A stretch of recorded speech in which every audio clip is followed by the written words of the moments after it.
Good everyone. I hope you guys have an amazing day. So in the last episode, I spoke about how to fetch a data using API in LWC, and then I mentioned to you guys that in the next episode, I'll show you how to write a better version of the code. Right? But obviously, if you remember, uh, what I've done was that I just did a quick and dirty way to get the data, which is okay, which is for a prototype. But that being said, right, I mean, whenever you develop something, you need to consider user experience into mind as well, because obviously you're building a solution for the user, right? You're not building it for another cyborg. I mean, even if it's for a cyborg, right? Why don't you build a better solution either way? What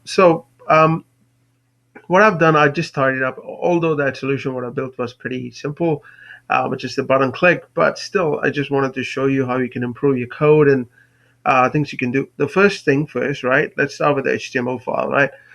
So the HTML file was pretty simple.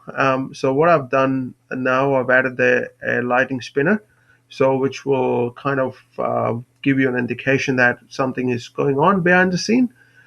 So the lightning spinner, if you read about it, displays an animator spinner, like it just like something is spinning, like to give a user an indication that something is going on behind the scene, so that they don't get surprised or they wonder what's happening, right? Um, not much code change except that I've added something called each loading. So each loading is a flag, which I've used here. So if it's true, then show um, the spinner. If not, then do the rest of the activity what I was supposed to do, right? This is pretty much the similar code what you've seen yesterday, except that I've added the spinner here and the if loading condition, right? And then um, also on the button, I'm actually disabling the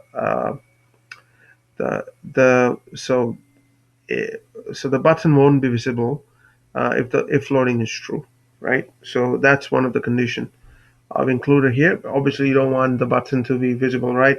When it's doing something behind the scene, then the user can go and click it, which is not really great. So that's something you need to consider when you're building a user design, UI, user interface. It's a part of your design skills, right?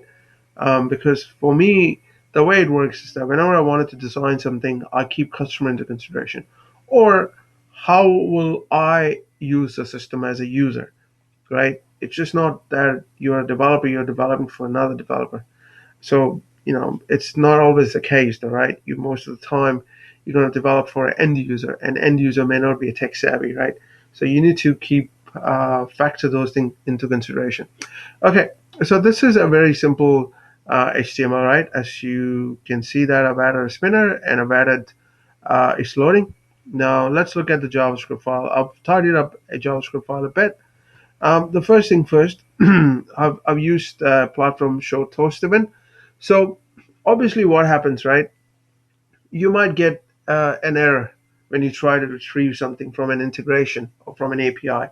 So the user has to know, right? So the best way you can do, you can display an error like a toast event. So you might have seen in Salesforce when you try to say, okay, let me show you what toast event means. Uh, Let me go to account, right? Okay. Just create a new. I'll just say data. Doesn't matter, whatever. So you see this green thingy here? Account data was created. That's a toast message. So if you wanted to, you can do that something for error. Instead of green, it will show in the form of a red to say that, hey, something has gone wrong. So you can do that. I'm not saying that's the best way all the time. It's a case by case though, right? I mean, in this case, what I've done, I've decided to display if something goes wrong in the form of a toast, so that it's right in front of the user screen rather than they have to go and look at the what do you say, the log files, right? So the code have changed a bit. So most of the things are quite similar, except a few things. So first of all, I'm importing a show toast event from this Lightning platform show toast event, and then I've added this each loading flag. If you remember, I spoke about this each loading flag in the HTML file. and that is loading flag. I'm obviously going to set it as true when you try to retrieve the data for the first time. And then I'm also checking what happened if the response is not okay, right? So if the response is not okay, so I just have to throw an error, and that is the response status. So it could be due to various reasons, right? Maybe the API is down, or the users, or maybe you try to supply a wrong endpoint. A lot of things can happen, right? So it's always good to capture these kind of messages. If you don't want it to display in the form of a toast, you can obviously log into your logger, right? So in this case, what I'm doing that if it's not okay, so I'm throwing an error, and when the error happens, so it comes to the catch section. So that's why you always should put your code in the try catch. It's a very good practice, because obviously you should be catching an error, because if something goes wrong, then how will you know what's going on, right? So that's the best way to put everything in a try catch.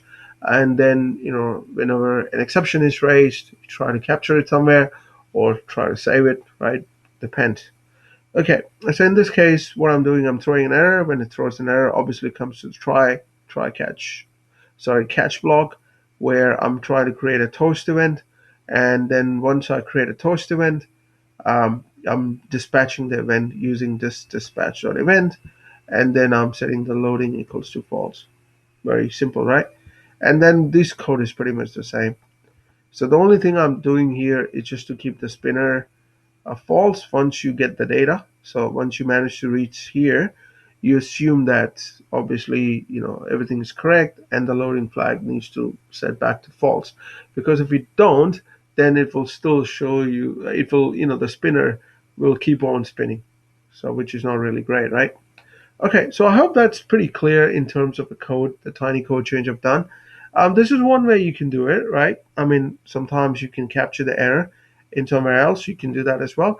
But in my personal opinion, um, if the user requests for a toast event, you can put even for the success message, not only for the error. The only thing is the variant will change. Uh, you won't put error for the success, right? So, okay, so let's see how it works now. So this is my API uh, fetch LWC component, and if I click on get activity fact, you can see there is a spinner going, and here you go. So I got a new message from the API. Let me try it again. I got another one. Let me try again. I got another one. So you can see that there is a tiny, half a second delay in retrieving data, but that half a second delay is kind of compensated using that lightning spinner. And that's the reason why I often say that, right? If whenever you're trying to build something, build it for the user. Now, if I'm a user, if you click here, right? Let's say, for instance, let me imitate something. I'm clicking here, nothing happens. So if I'm a user, I say, what's going on? Is it working? Or then the user try to click again, then try to click again, which is really frustrating for the user, right?